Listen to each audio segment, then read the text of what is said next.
वाणी चल रही थी, कितनी अच्छी बात बोली है श्याम भगवान ने। गुरु से अपने दीपक को जला लो। गुरु का दीपक जल रहा है, गुरु के जलते दीपक से अपने दीपक को जला लो। बिना गुरु के ये तुम्हारा दीपक नहीं जल सकता। दीपक जलाने के बाद फिर गुरु जी ने क्या सावधानी बोली?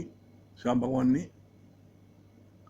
कहा, इसको इसी लक्ष्मण रेखा के अंदर रखो, सत्संगियों के बीच में रखो। कहा खुली हवा में रखोगे तो वो जो है बुझ जाएगा। खुली हवा का मतलब क्या होता है? माया में। अगर उसको तुमने माया में रुलाया तो फिर वो जो है क्या होगा?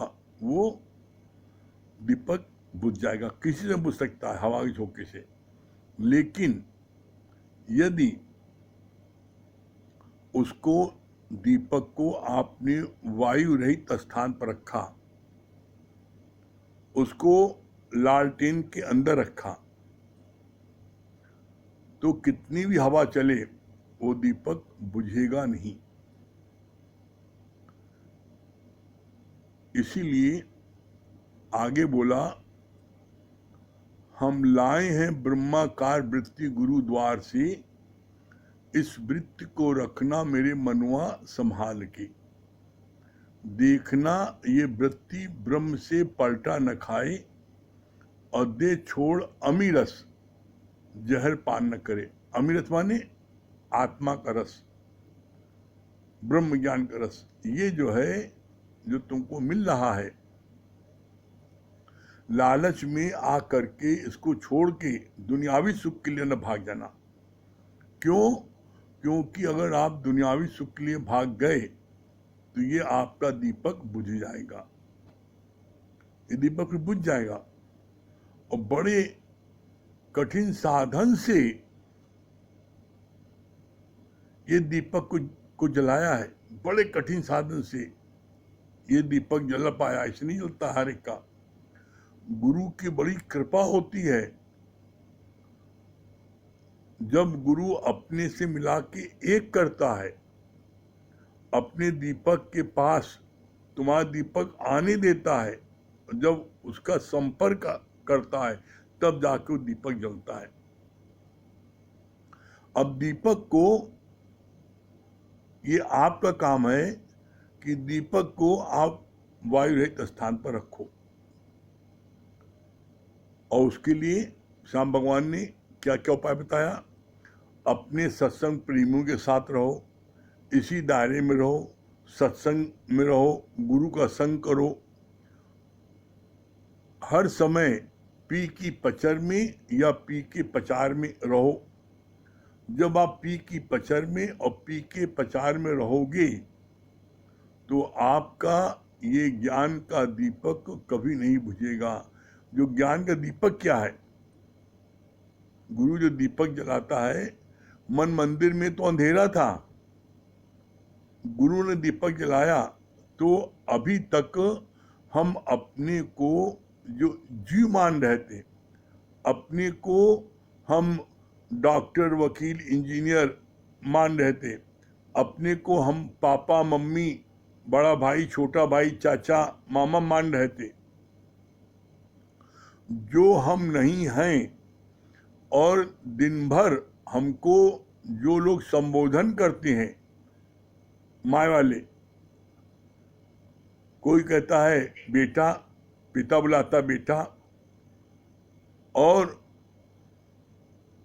आपके जो है उसका बेटा बुलाता है पापा, कोई बुलाता है ताऊ, कोई बुलाता है चाचा, कोई बुलाता है डॉक्टर, कोई बुलाता है वकील। तो जो हम नहीं हैं उसका संबोधन दिन भर होता है। तो ना होते हुए भी जिस चीज का दिन भर जिक्र होगा, हम उसको वैसा अपने को महसूस करने लगते हैं। बस यही गलती हो गई। महसूस क्यों करने लगते हैं हम? क्योंकि हम माया वालों का संग किया, माया वालों ने हमको, किसी ने बेटा बोला, किसी ने जो है पिता बोला, किसी ने डॉक्टर बोला, किसी ने वकील बोला। हमने जितना संग माया वालों का किया और जितनी बार उन्होंने हमको संबोधन किए डॉक्टर, वकील, पिता, बेटा, उतनी बार क्या हमने गुरु का संग किया? क्या हमने सत्संग का संग किया? अगर हमने गुरु का संग किया होता तो गुरु हमको कहता मान न मान तू है भगवान। गुरु हमें भगवान करके देखता है। सत्संग के प्यारे में भगवान करके देखते हैं। जो सत्संग सुनते हैं वो भगवान करके देखते हैं। जिनके घर आप जाते हो सत्संग प्रेमी के, वो भगवान करके संबोधन करता है। तो आपने जैसे माया वालों का सुन सुन करके आपने पक्का किया कि मैं डॉक्टर हूँ, मैं वकील हूँ, मैं इंजीनियर हूँ, मैं पिता हूँ, मैं पुत्र हूँ, मैं चाचा हूँ। उसी तरीके से जब आप उतना संग गुरु के प्यारों का करोगे, गुरु का करोगे, सत्संग प्रेमियों को करोगे, सत्संग के दायरे में रहोगे, तो वो लोग भी आपको भगवान का संबोधन करेंगे बार बार। तो जैसे आपको अपना नाम पक्का हुआ है, डॉक्टर, इंजीनियर, वकील पक्का हुआ है, उसी तरीके से आपको फिर भगवान भी पक्का हो जाएगा। क्यों हो जाएगा? क्योंकि गुरुजी ने स्पष्ट शब्दों में बोला है, as the company so the colour. आप जैसा संग करोगे वैसा रंग हो जाएगा। अब ये आप अपने मन में विचार करो कि आप सत्संग 24 घंटे में कितनी देर लेते हो, कितनी देर सत्संग प्रेमियों का संग करते हो, उनके पास आते जाते हो, कितनी देर गुरु का संग करते हो, गुरु के संपर्क में रहते हो, गुरु से बात करते हो। आजकल फिजिकली कोरोना होने के कारण आजकल मिलना जुलना मना है, तो क्या फोन से बात करना मना है क्या? आपने 24 घंटे में आपने एक बार भी गुरु से बात की, अपने मन की बात को कही? आज भी कोई कह रहा था कि मेरा मन बहुत भारी था, बहुत भारी था, अभी आपसे बात किया तो एकदम अब हल्के हो गए। तो जब आप गुरु से बात करोगे तभी तो हल्के होगे। सबसे बड़ी समस्या क्या है? हर व्यक्ति अपने आप ही अपनी समस्या को हल करना चाहता है। कैसे? जैसे उस पुत्र ने, एक भारी सा पत्थर था, उसके दरवाजे पर पड़ा था, ठोकर लग रही थी, तो सुबह से शाम तक उस पत्थर को हटाने के लिए पुत्र ने बहुत मेहनत की, लेकिन वो खिसका भी नहीं पाया, बहुत परेशान हो गया। अंत में थक हार के तब उसने पिताजी से कहा, पिताजी इस पत्थर को हम सुबह से इतनी देर हो गई है खिसकाने की कोशिश कर रहे हैं कि इसको मोरी तरफ कर दें, और ये नहीं हो पा रहा है। तो कहा, कोशिश तो एक्चुअल में तुमने अब की है, जो तुमने हमसे पूछा है, ये तुम्हारी सही कोशिश है हटाने की। अभी तक तो तुम व्यर्थ में अपनी मेहनत कर रहे थे, व्यर्थ में कर रहे थे।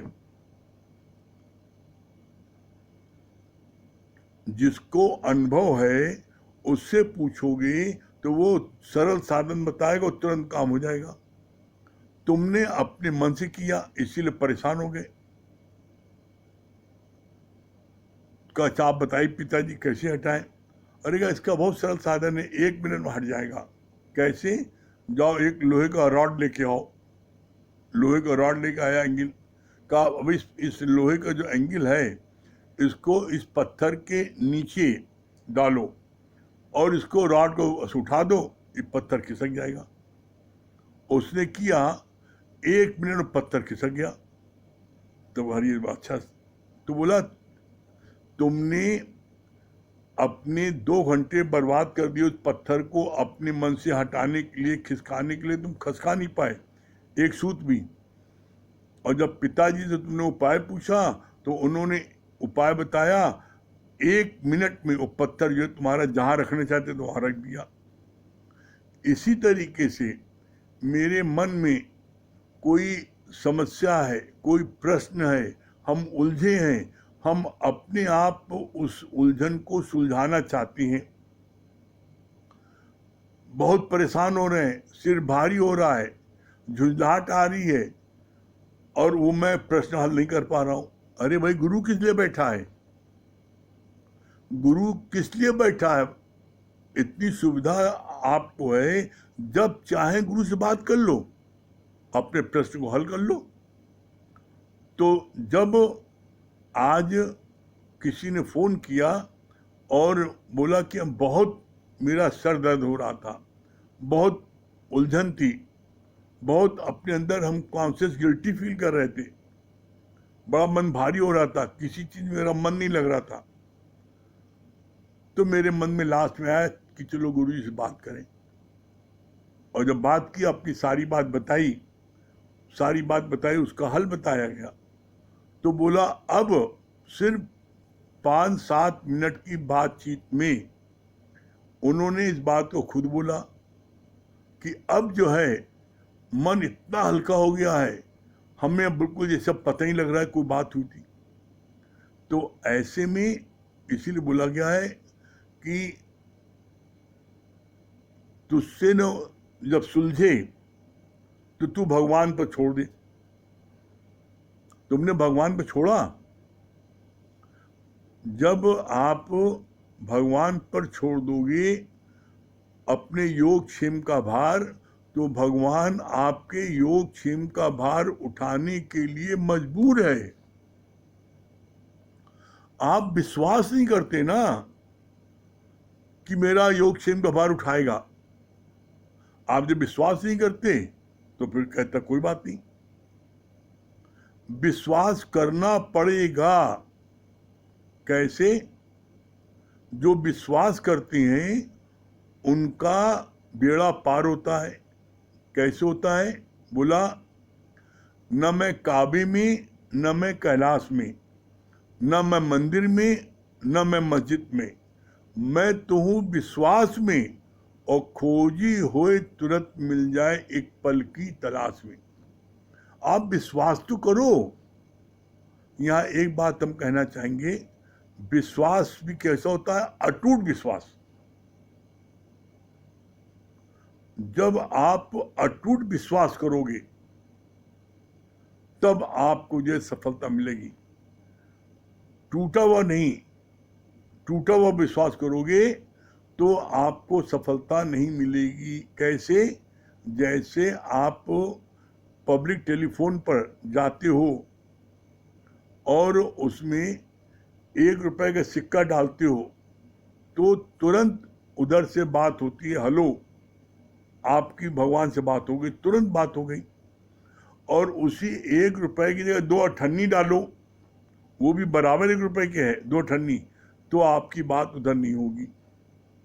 इसी तरीके से जब आपके मन में टूटा हुआ विश्वास रहेगा तो आपकी बात भगवान से नहीं होगी और भगवान आपका योग क्षेम का भार नहीं उठाएंगे।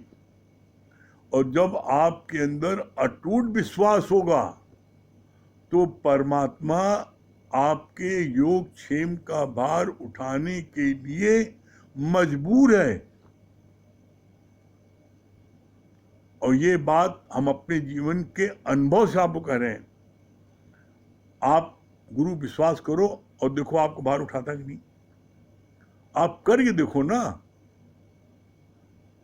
जैसे कहते नहीं है, पापड़ खा के देखो तब पापड़ का स्वाद मिलेगा, उसी तरह झापड़ खा के देखो तो झापड़ का स्वाद मिलेगा। रसगुल्ला खा के देखो तो कैसा रसदार है पता लगेगा। तो इसी तरीके से ज्ञान को जीवन में लगा के देखो, तब उस समय आप कहोगे मैं अपने जीवन के अनुभव से कह रहा हूं, तब वो ज्ञान आपका होगा, उधारा ज्ञान नहीं। उधारा ज्ञान ले लोगे आपको तो आपको क्षणिक मन की शांति मिलेगी, परमानेंट हैप्पीनेस नहीं मिल सकती। परमानेंट हैप्पीनेस तब मिलेगी जब 20वें गुरु की मत माने, सो सेवक परमेश्वर की गति जाने। गति माने चाल। तब तुम्हें परमेश्वर की पता लगेगी चाल क्या, परमेश्वर कितना महान है, कितना उदार है, कितना करुणामय है। जब तुम गुरु की 20वें बात मानोगे तब क्या होगा, तब परिणाम क्या होगा, आप उसका परिणाम जान लो तो मस्त हो जाओ। क्या परिणाम होगा, जानत तुम्ही हो जाई। आप जैसे जैसे गुरु को जानते जाओगे वैसे वैसे आप गुरु के समान होते जाओगे। दुनिया की कोई ताकत आपको नहीं रोक सकती, और कभी आप अपने को कमजोर, दीनहीन, हमसे नहीं हो सकता, ये सब बात कभी मत सोचो। Never think on negative side. मैं नहीं कर सकता, ये बुज़दिल, असहाय, डरपोक लोग ऐसा सोचते हैं। और जो हिम्मत वाले होते हैं, बोला नहीं, वीर भोगो वसुंधरा, जो वीर लोग होते हैं वही पृथ्वी का राज्य करते हैं, वही पृथ्वी का राज सुख भोगते हैं। तो इसी तरीके से इसमें भी, ज्ञान में भी, आई कैन, मैं कर सकता हूं। जब आपके मन में ये भावना रहे कि मैं कर सकता हूं, तो आप निश्चित कर लोगे। कोई काम मुश्किल नहीं जब किया इरादा पक्का। कोई काम मुश्किल नहीं ना दुनिया में। Nothing is impossible in this world. इस संसार में कोई भी कार्य असंभव नहीं है। Everything is possible. आप देखो, मोदी जी में स्ट्रॉन्ग विल पावर थी। जो चीज 500 साल में नहीं हो पाई, उस चीज को उन्होंने 5 मिनट में करके दिखा दिया। राम मंदिर शुरू करा दिया बनना अयोध्या में, जिसके लिए आज 500 साल से लड़ाई चल रही थी, मुकदमा चल रहा था और वो हल नहीं हो रहा था मामला। लेकिन कैसे हल कर दिया? स्ट्रॉन्ग विल नहीं। सुप्रीम कोर्ट को कहा कि आपको जो जजमेंट देना जजमेंट दीजिए। क्यों? क्योंकि सुप्रीम कोर्ट अगर अगेंस्ट में भी जजमेंट दे देता है, तब भी parliament is the supreme body. Parliament को कोई भी कानून बना करके कुछ भी कर सकता है। सुप्रीम कोर्ट अगेंस्ट में देती, तब भी पार्लियामेंट मंदिर का प्रस्ताव पास करके फिर बनवा देते। लेकिन जब तक कोर्ट में ये कानूनी पहल है, जब तक कोर्ट में केस है और उसका कोई डिसीजन नहीं हुआ है, तो उस केस को पार्लियामेंट भी नहीं ले सकती। उसका डिसीजन होने के बाद भी उसको टेक ओवर कर सकते हैं और उसका डिसीजन उसके अगेंस्ट बदल सकते हैं। ऐसा हुआ भी। सुप्रीम कोर्ट ने शाहबानो केस में फैसला दिया, पार्लियामेंट ने पलट दिया, कहा नहीं मानते। तो पार्लियामेंट इज सुप्रीम बॉडी। क्यों? क्योंकि पार्लियामेंट में जो मेंबर ऑफ पार्लियामेंट होते हैं वो जनता के चुने हुए बंदे होते हैं, तो उनके पास में सबसे ज्यादा अधिकार होता है। मोदी जी में स्ट्रॉन्ग विल पावर थी। उन्होंने केस जो है संभाला और आज उसका जो है निस्तारा हुआ और राम मंदिर बनने का प्रस्ताव हो गया, बनने शुरू हो गया। इसी तरीके से कश्मीर का कितना मामला था, सब सॉल्व हो गया। चलिए ब्रेक के बाद फिर से मिलते हैं।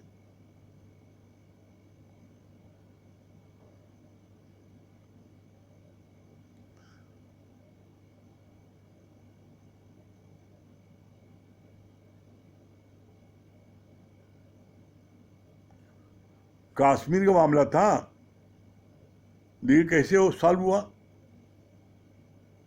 मिनटों में से उसको सॉल्व कर दिया।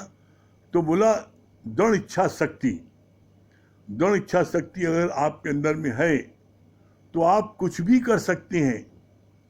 ये कार्य आसान था, कश्मीर का मसला, ये कार्य आसान था, राम मंदिर का मसला है। तो एक कोई व्यक्ति कर सकता है। और कितनी अच्छी बात बोली, कहा जो हमको उचित लगता है सर्व के हित के लिए मैं वो करूंगा। हमको कोई वोट दे या न दे, हमें इसकी चिंता नहीं है। मैं वोट की राजनीति नहीं करता, हमको कोई वोट दे न दे, लेकिन जो हमको उचित लगता मैं करूंगा है। और अगर हम नहीं चुने गए, नहीं बने प्राइम मिनिस्टर, मैं अपना झोला उठाऊंगा, चल दूंगा। कौन मेरी कोठी बंगला 10 ठो है जो हम उसकी हिफाजत करेंगे? कौन मेरा बैंक बैलेंस अकाउंट है जो मैं उसकी रक्षा करूंगा? तो जो व्यक्ति सच्चा होता है, ईमानदार होता है, तो वो कभी जो है किसी चीज से डरता नहीं है। तो ऐसे में वो चीज आप भी अपने अंदर ला सकते हो। क्यों नहीं ला सकते भाई? बस एक इरादा पक्का करो, नहीं हम ये करेंगे, तो आप करोगे, मरोगे नहीं। करके देखो आप, निश्चित आपको सफलता मिलेगी। चलिए, हम लोगों का गीता का चल रहा था, दूसरा अध्याय चल रहा था गीता का। तो कल क्या पढ़ा गया था? कल पढ़ा गया था, ऊपर की कुछ लाइनें पढ़ देते हैं, उसके बाद में आज का पढ़ते हैं। कल ये पढ़ा गया था, जहां मोह है वहां वैराग्य नहीं, जहां मोह है वहां वैराग्य नहीं, जहां काम है वहां लज्जा नहीं, जहां काम है वहां लज्जा नहीं। बोलते ना, कामी सम अंधा नहीं। फिर बोला जहां लोभ है वहां कीर्ति नहीं।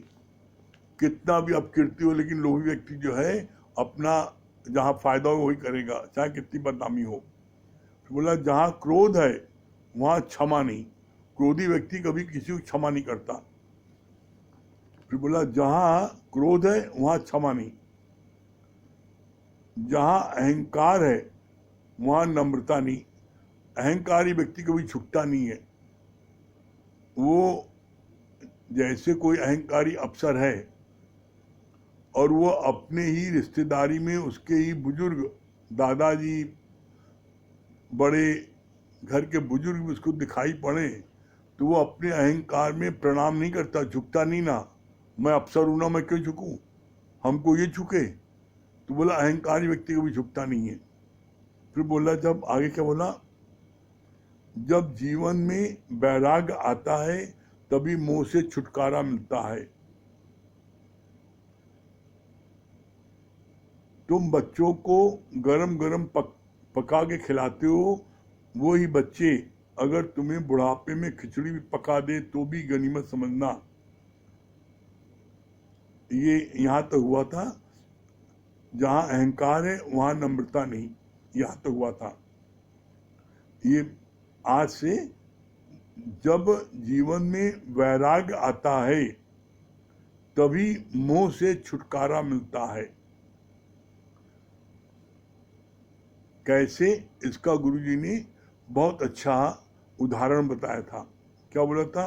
ये जो मोह होता है शरीर का, वो छूटता नहीं है, लेकिन जब वैराग्य आता है तभी से छुटकारा मिलता है। कैसे? इसके लिए बहुत अच्छा उदाहरण बोला। राजा भर्तरी, उनको अपनी पत्नी से बहुत अधिक मोह था, अतिशय मोह था। मंत्री ने सोचा ये तो इनके इससे मोह से ये फंसते जा रहे हैं, कैसे छुड़ाया जाए। उसने एक युक्ति निकाली और एक पंडित को उसने बुला करके सहेजा।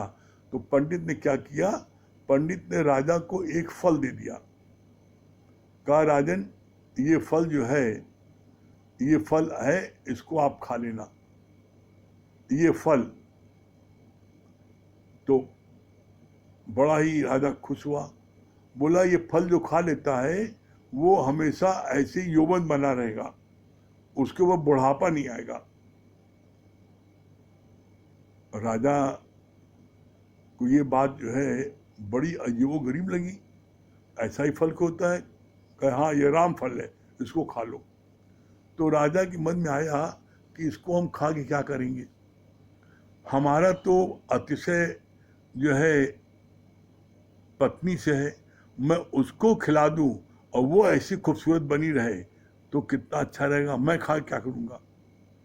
तो राजा भर्तृहरि ने वो फल उनको दे दिया, अपनी पत्नी को, और पत्नी जो है वो उससे कहा खाओ, उसने कहा अभी नहीं, बाद में खा लेंगे, अभी नहीं।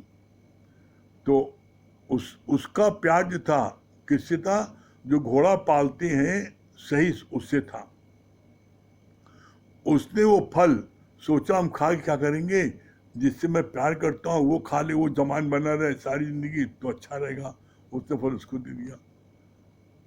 विडंबना देखो, जो जिसको प्यार करता है उसका प्यार उससे नहीं होता, दूसरे से होता है।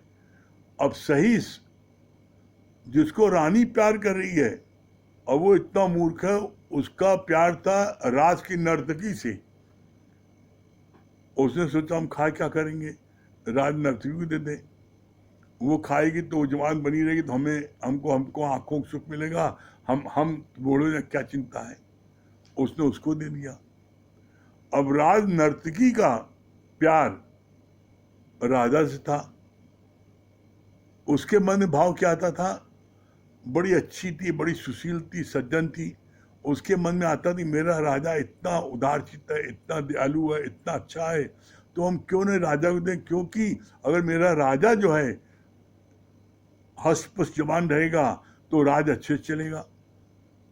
उसने जो है वो फल राजा को दिया, और जब राजा ने वो राम फल देखा तो राजा के पैर के नीचे से धरती निकल गई, चकरा गया। राजा भर्तृहरि ये क्या हो गया, अरे फल साल में एक बार होता है और ये फल मैंने अपनी रानी को दिया था खाने को, तो ये दासी के पास कैसे आ गया। अब दासी से पूछा भाई तुम्हारे पास फल कैसे आया, तो दासी ने कहा अब तो मेरे को फांसी की सजा हो जाएगी। तो दासी ने वचन मांगा, राजन आप हमको जीवन दान का वायदा करें तो हम आपको बता देंगे। राजा ने कहा ठीक है जीवन दान देंगे, क्योंकि हमको जानना जरूरी है, मैं जिसको अपनी जान से ज्यादा चाहता हूं उसको मैंने फल दिया और ये फल तुम्हारे पास कैसे आ गया। तो उसने सही सी बताया कि हमको जो है आपके यहाँ के सही जो घोड़ा पालता उसने दिया। अब सही को बुलाया गया, उसने अपनी जान की भीख मांगी, बताएंगे ठीक है बताओ। तब उसने कहा कि हमको रानी ने दिया। अब आप सोचो राजा के ऊपर क्या बीतेगी।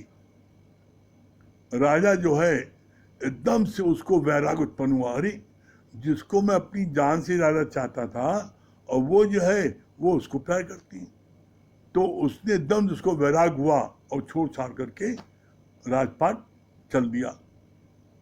तो यहाँ पर ये विडंबना है कि जो जिससे प्यार करता है वो उसको प्यार नहीं करता।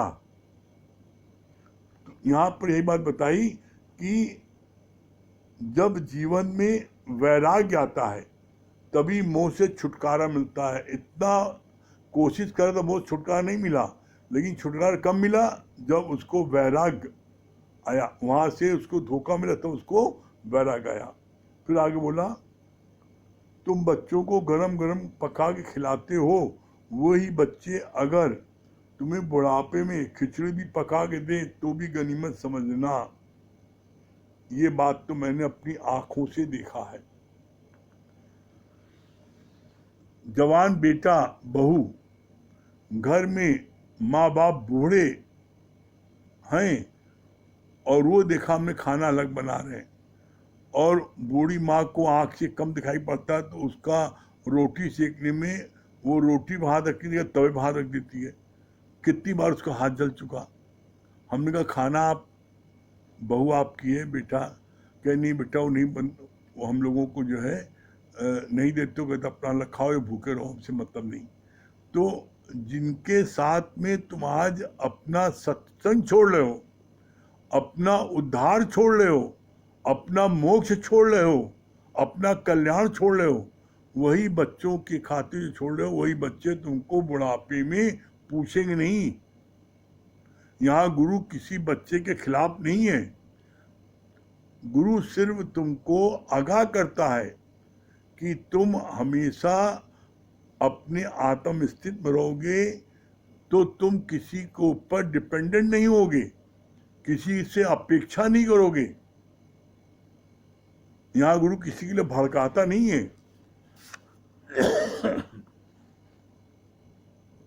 फिर आगे बोला, नचकेता के बाप ने जब बूढ़ी गाय दान की तो नचकेता ने कहा, जवान किसके लिए रखी है? Question mark. बाप को बड़ा गुस्सा आया, बोला तुम्हारे लिए। नचकेता ने क्रोधित होकर उसे यमराज के पास भेज दिया, अपने पुत्र को ही यमराज के पास भेज दिया, जाओ।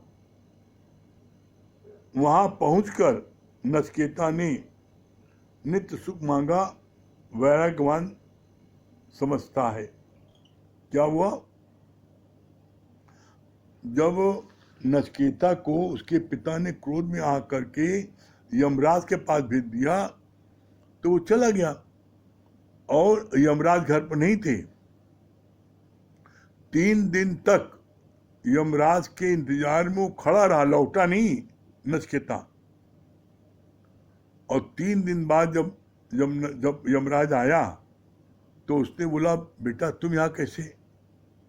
कहा हमारे पिता ने आपको भेजा है। तो कहा, बेटा तुमने 3 दिन तक मेरा इंतजार किया, इसलिए तुम 3 वर हमसे मांग सकते हो। हमसे जो मांगो, धन दौलत वैभव जो मांगो, कीर्ति तुम्हें सब दे दें, जो मांगो। क्या मांगते हो? नचकेता ज्ञानवान था, गुरुवान था, बहुत समझदार था। उसने क्या कहा? उसने यमराज से बोला, अगर आप हमको वरदान देना ही चाहती हैं तो पहला वरदान हमको ये दीजिए, मेरे पिता का क्रोध शांत हो जाए। क्योंकि क्रोध के कारण तो उन्होंने अपनी संतान तो भेज दिया यमराज के पास, इतने क्रोधी थे। ये भी नहीं सोच रहे मैं किसको भेज रहा हूं। इतने क्रोध में, बड़ा क्रोध आता था उनके पिता को। तो बोला पहला वरदान हमको दी, मेरे पिता का क्रोध शांत हो जाए। फिर दूसरा दीजिए। का दूसरा आत्म ज्ञान हमें कैसे मिले, हमें आत्म ज्ञान हो जाए।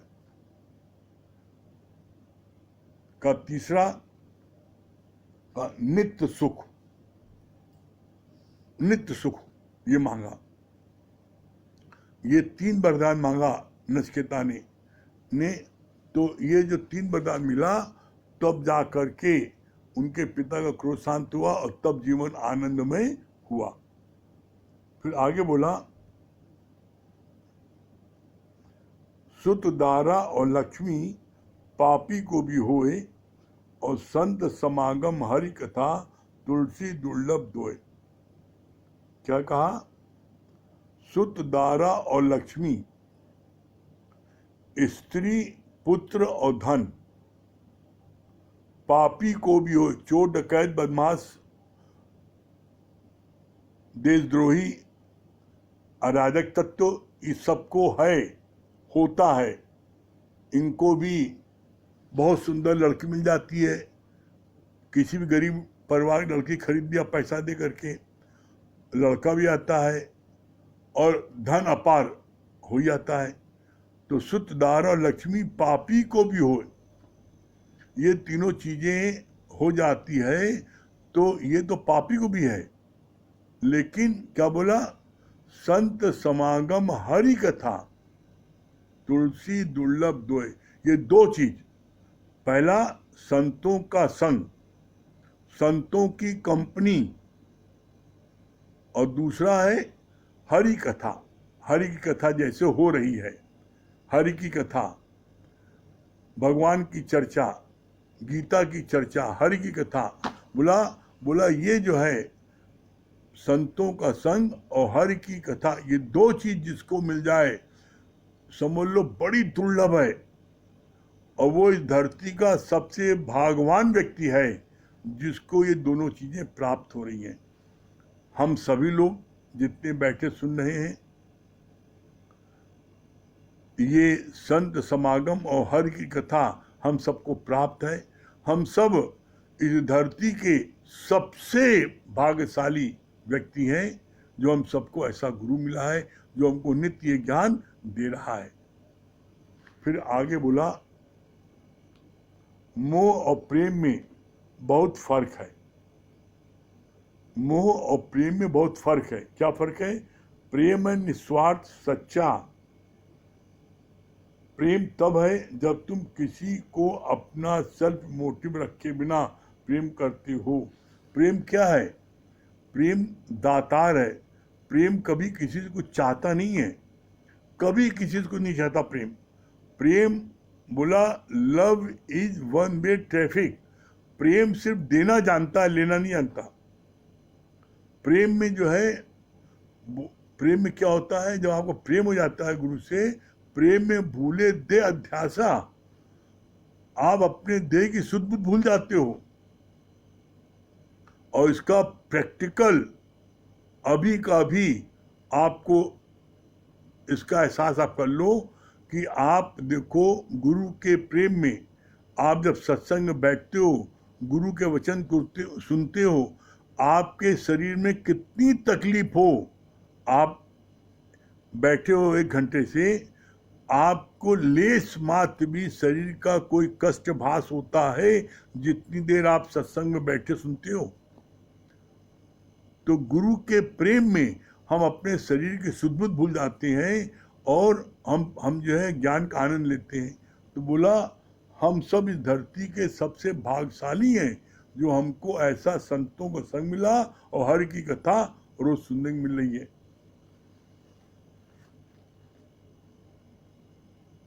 तो बोला प्रेम क्या है? बोला प्रेम वो है जब आप किसी को बिना किसी स्वार्थ के, प्रेम है निस्वार्थ सच्चा। प्रेम तब है जब तुम किसी को अपना सेल्फ मोटिव रखे बिना प्रेम करते हो। कुछ नहीं चाहिए हमें किसी से कुछ नहीं चाहिए। जब कुछ नहीं चाहिए तो आपको उससे प्रेम होगा, और जब कुछ चाहिए तो फिर प्रेम नहीं होगा। तो ऐसे में जहाँ कुछ चाहिए तो प्रेम नहीं है, वो जो है वो है क्या है? वो मोह है। मोह में लेना देना दोनों है। अगर मोह आपका है तो आप कुछ देते हो तो उससे चाहते भी हो, लेकिन प्रेम जो है वो लव वन वे ट्रैफिक है। प्रेम में कुछ नहीं चाहिए। आप देखो मोह में क्या है?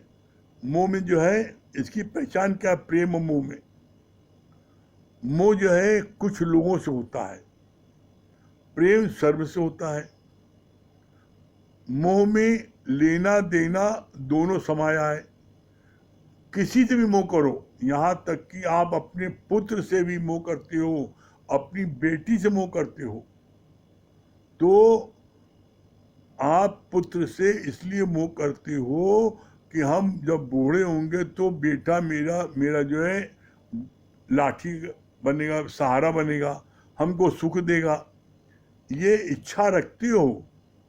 और आप देख लो, जो बच्चे माँ बाप को जब पैसा कमाने लगते हैं, नौकरी करने लगते हैं, धन कमाते हैं, और माँ बाप को शादी होने के बाद अपनी बीवी के कहने में रहते हैं, अपनी बीवी को सारा धन दौलत देते हैं, तो वही माँ वही पिता कहता है कि देखो कैसा दुष्ट बेटा है, पहले सब देता था अब कुछ नहीं देता।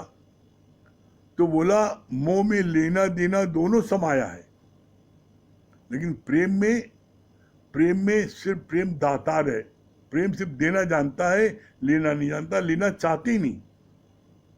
अच्छा, और मजे की बात क्या है, प्रेम में आप जब कुछ देते हो और अगला स्वीकार कर लेता है जिससे प्रेम है, तो हमको बड़ी दिली खुशी होती है, हमको दिली खुशी होती है उससे। और आपकी जो है, जब हम जो है मोह करते हैं तो मोह में हम चाहते हैं अगर मैंने इसके लिए किया है तो अगला मेरे लिए ये करे। तो इसलिए जो है, इसलिए आप प्रेम जो है वो परमात्मा गुण है, प्रेम परमात्मा गुण है। और आप मोह जो है वो विकार है, और मोह रुलाएगा और प्रेम आपको आनंद देगा। तो ऐसे में आप देखो कि आपके अंदर प्रेम करने में जो शांति मिलेगी, जो आनंद मिलेगा, जो संतोष मिलेगा, वो मोह करने पर नहीं मिलेगा। मोह में हमेशा आदमी डरता है कि चल ही नहीं जाए, छिन न जाए। मोह में डर है, मोह में हर प्रकार का आपको जो है उसमें भय लगेगा, लेकिन प्रेम में कोई भय नहीं लगेगा। क्यों? वो रहे या चला जाए, कोई हो, हमें चाहिए कुछ नहीं। जब कुछ नहीं चाहिए तो आप किसी को बांध के नहीं रखते, और किसी से आप मोह करते हो, बांधे रहते हो, तो हमेशा उसको जाने का डर लगता है। तो जीवन में यदि आप चाहते हो आपके मन में शांति मिले, आनंद मिले, तो फिर आप क्या करो, आप प्रेम करो, और प्रेम परमात्मा का गुण है। ठीक है?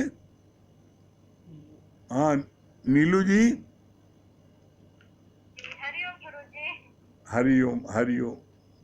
हाँ जी गुरुजी, सच में अभी आप बोल रहे थे ना, और शायद हम अगर आपसे प्रश्न न करते तो शायद हमें लगता है कि हमारे सर पे जीवन भर ये बोझ रहता। और जब आपसे प्रश्न किया और आपने इतने प्यार से समझाया, तो लग रहा है सर मेरा एकदम हल्का हो गया है।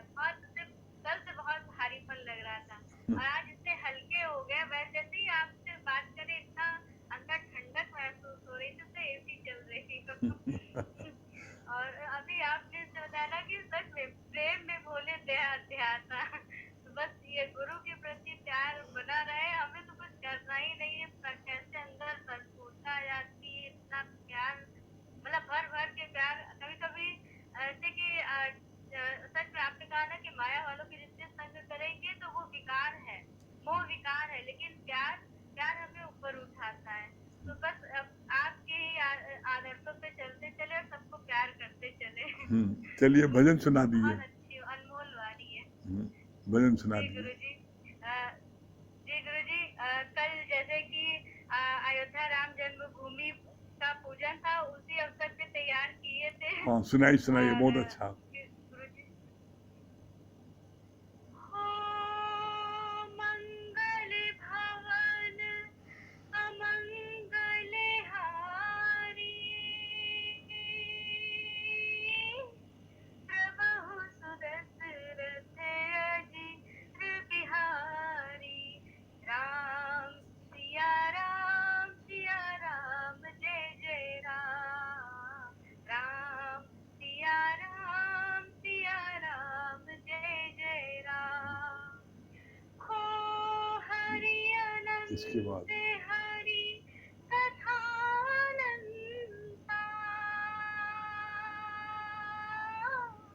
कहिए सुनहि बहु विधि संता, राम सिया राम जय जय राम, राम सिया राम जय जय राम।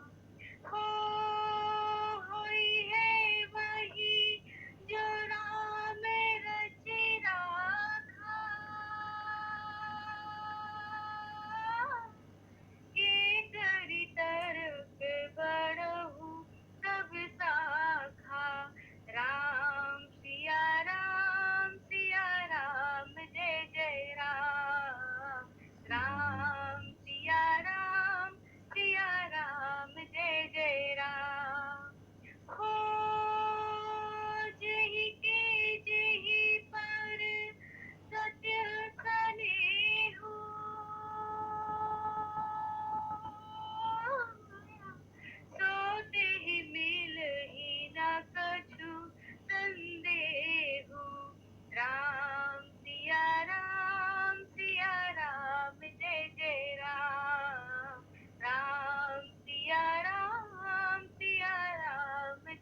सिख संचारी। राम सिया राम जय जय राम। राम सिया राम जय जय राम। हो रघुकुल रीत सदा चली आई। प्राण जाए पर वचन न जाई। राम सिया राम जय जय राम। राम सिया राम जय जय राम। हो कलयुग केवल राम आधारा।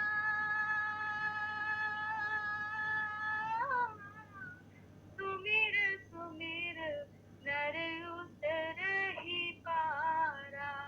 राम सिया राम जय जय राम।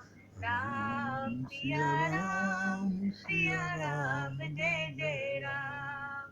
मंगल भवन अमंगल हारी। प्रभु सुदशरथ अजर बिहारी। राम सिया राम जय जय राम। राम सिया राम जय जय राम। राम सिया राम जय जय राम। राम सिया राम जय जय राम। राम सिया राम जय जय राम। राम सिया राम जय जय राम। बहुत सुंदर नीलू जी, हरिओम। हाँ शर्मा जी, शर्मा जी गाजियाबाद।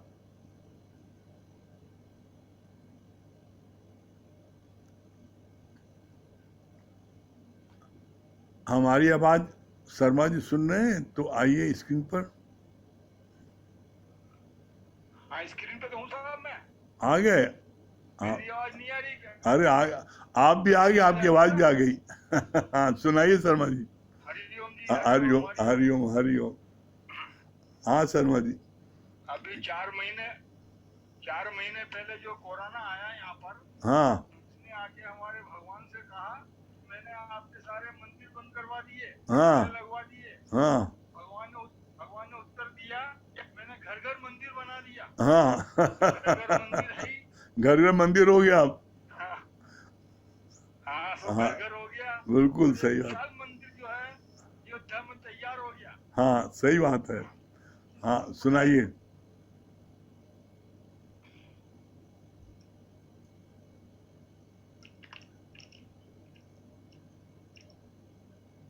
राम के गुण प्यार से जो गाएगा, राम का दर्शन उसे हो जाएगा। राम का दर्शन उसे हो जाएगा। राम के गुण प्यार से जो गाएगा, राम का दर्शन उसे हो जाएगा। कोई दुनिया में तेरा दुश्मन नहीं। कोई दुनिया में तेरा दुश्मन नहीं। सब तेरे हैं सब का तू हो जाएगा। सब तेरे हैं सब का तू हो जाएगा। प्यार से उनको बुलाओ आएगा। दर्शन उसे हो जाएगा। सबके भीतर उस प्रभु का रूप है।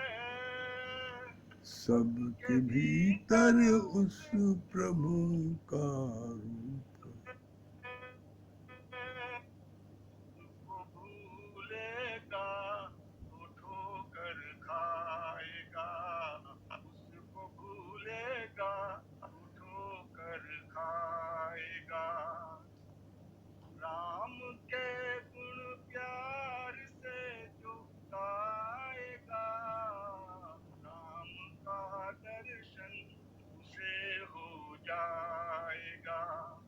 मन के मंदिर में तू उसको ढूंढ ले, मन के मंदिर में तू उसको ढूंढ ले।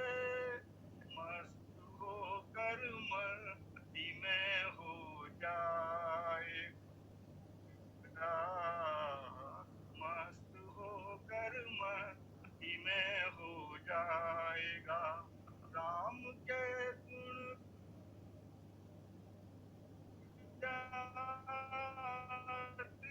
से जो गाएगा, रामत हो जाएगा। कौन कहता है, कौन कहता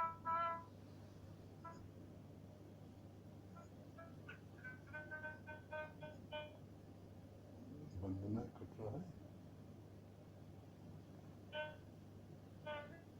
चित्रवाद में वंदना कटरा या कलंगी वंदना जगदीश, कोई भी किसी को और रेडी रखना।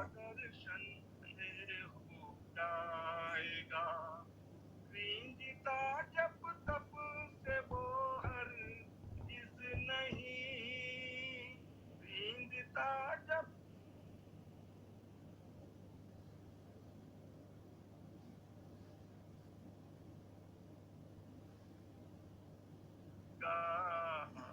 याद कर लो प्यार से चित्रा वो आएगा। राम के गुण प्यार से जो गाएगा, राम का दर्शन उसे हो जाएगा। राम को नाम लीजिए, आराम मिलेगा। वेरी गुड, बहुत अच्छा शर्मा जी, बहुत बढ़िया, वेरी गुड। हाँ चित्रा रानी, हाँ गुरुजी हरिओम। हाँ हरिओम चित्रा, हरिओम। क्या हरिओम गुरुजी। क्या बता रही हो चित्रा? बहुत बहुत अच्छा लगा कि जैसे राजा भर्तृहरि थे तो अपनी पत्नी से बहुत प्रेम करते थे, तो जब उनको गुरुजी ने फल दिया तो अपने पत्नी को दिया, पत्नी ने घुड़सवार को दिया, घुड़सवार ने नर्तकी को दिया, नर्तकी ने सोचा कि हम ज्यादा जवान होके क्या करेंगे, हमारा राजा दयालु है, बहुत अच्छे हृदय वाली चीज राजा को दे दिया।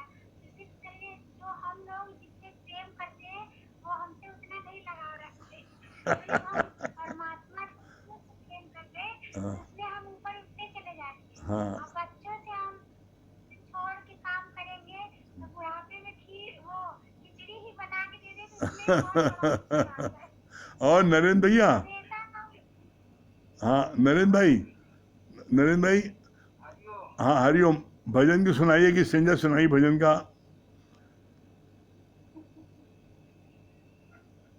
अरे आपने आज बहुत अच्छा बताया।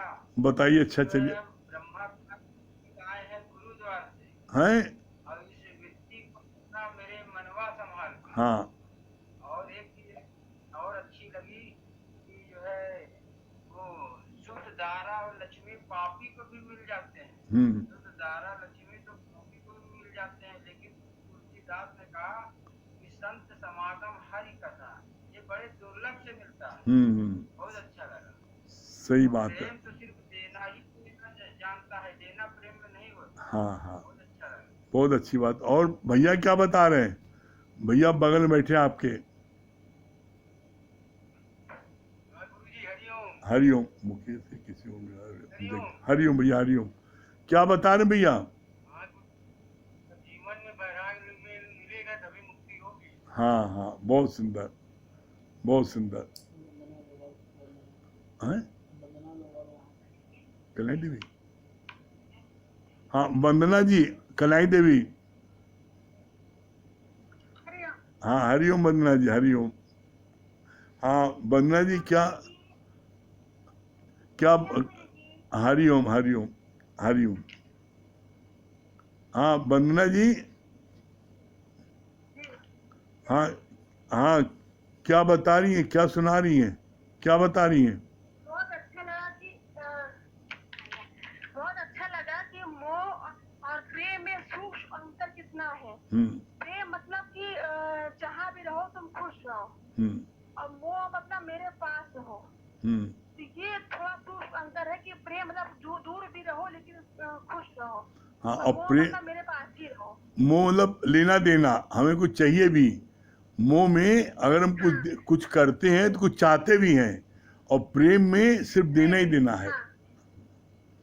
मतलब कि हमारी इच्छा हम देंगे, कोई एक्सपेक्टेशन नहीं रहती। हाँ हाँ हाँ। चलिए चलिए, जो है ओम का जाप कर लिए।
सभी प्रेमियों को हरिओम।